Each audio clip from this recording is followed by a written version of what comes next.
Yo, what's up? Welcome back to another episode of the Suarez. We are into the second week of the NASCAR Cup Series, and we hit big in the first week. Daytona 500, we had Byron laddered. What else do we have? We had Corey LaJoie top 10. We had Bowman top 5 and top 10. We had Bowman to win also, and that lost. The only driver on our list that didn't cash was Chris Buescher. I think he finished in like 15th or 16th.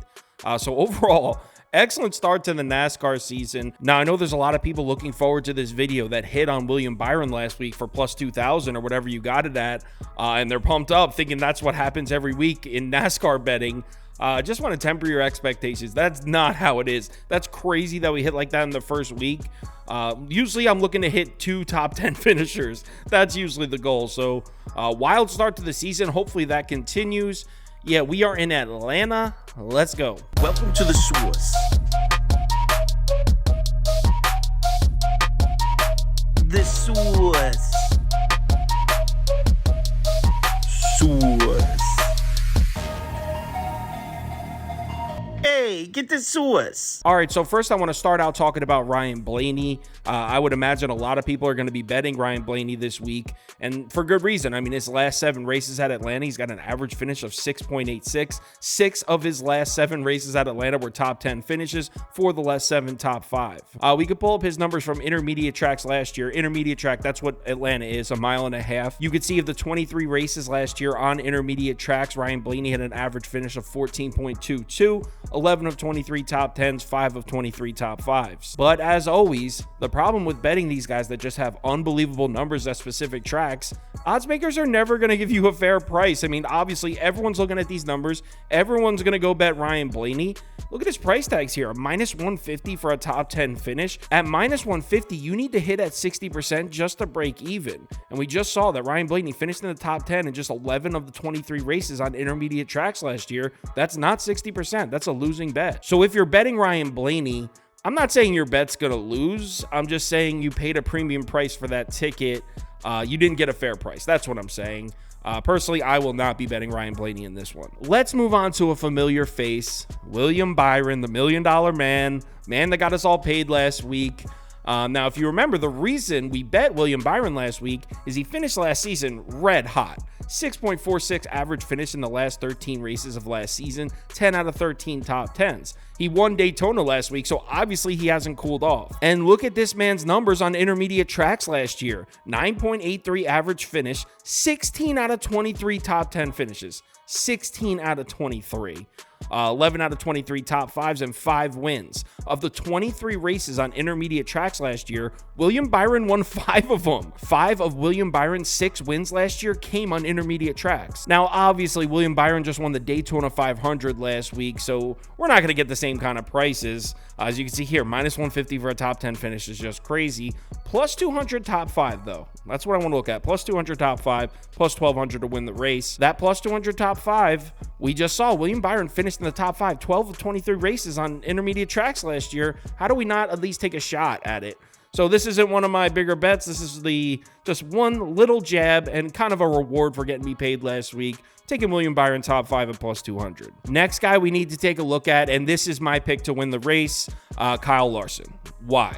Because look how dominant this dude has been on intermediate tracks. In the last 3 seasons, Kyle Larson has raced 45 times on intermediate tracks. He finished in the top 10 in 34 of those 45 races. Average finish of 9.49 over a 3-year sample size. 25 out of 45 top 5s, 9 wins. This dude is an absolute monster on intermediate tracks. And look at his prices. I mean, they're expensive, but not that bad considering the insane numbers he's putting up. Minus 150 for a top 10 finish, plus 200 for top 5, plus 1,200 to win the race. If you're wondering how we're getting Kyle Larson with these crazy numbers at these prices, it's because he's been pretty bad at Atlanta recently. In his last 5 races at this track, he's got an average finish of just 25.6, not a single top 10.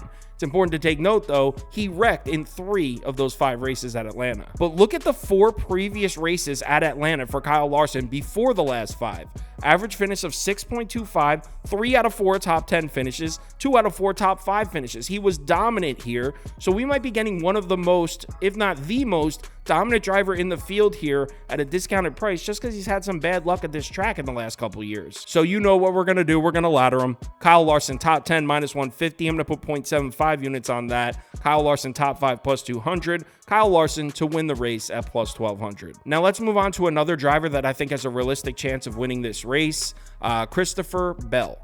You can see he's got great numbers on intermediate tracks in the last 3 years, 27 out of 51 top 10 finishes, 13.94 average finish. But the thing is, he is just too expensive here. I mean, I was hoping to get a nice plus 120 top 10 finish for Christopher Bell. It's not even close. He's at minus 125 to finish in the top 10. Bet365 has him up at minus 150. So I guess that confirms my analysis that he has a realistic chance of winning, but I'm not going to pay that price for him. So as much as I would like to bet Christopher Bell, I'm going to pass on that. But now let's get to a driver that I think has some betting value here. Ross Chastain, plus 300 to finish in the top 5, plus 2,000 to win the race. If you don't know who this guy is, he's the guy that probably should have won the Daytona 500 last week. He got taken out, about to take the lead, about 300 yards from the finish line. As he was passing Byron, he got taken out. Look at Ross Chastain's numbers on intermediate tracks last year. 13.57 average finish. Okay, that's solid. 11 out of 23 top 10 finishes. Okay, that's solid.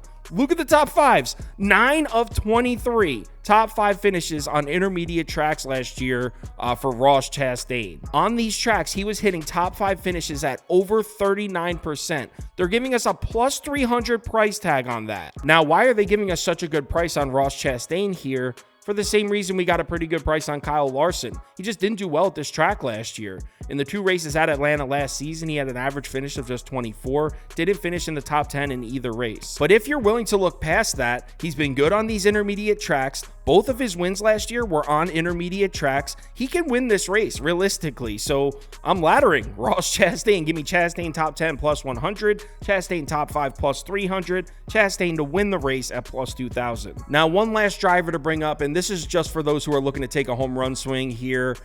If you're looking to play a huge long shot, I'd maybe look at Daniel Suarez in this one, plus 4,400 to win the race, plus 600 top 5. His last race in Atlanta was last July, finished second, and he could have won that race. So I don't think it's crazy to say Suarez could realistically win this race, but as a whole, he doesn't have great numbers on intermediate tracks. I mean, this would basically be taking a home run swing, but if you want to take a plus 200 shot on Daniel Suarez in the top 10, I don't hate that bet. That's all I got for this one. I got to get started on the NBA video. We got 11 or 12 NBA games on this Sunday. I don't love betting NBA on Sunday, but definitely got to pick a few spots. So I'm going to get started on that. Hopefully we picked ourselves another winner here. If you want my top bets for all sports parlays of the day, or you want to join our Discord, head over to KyleKirms.com. The information is right there on the homepage. Remember to bet responsibly. Let's have ourselves a good Sunday. I'll talk to you in the Discord.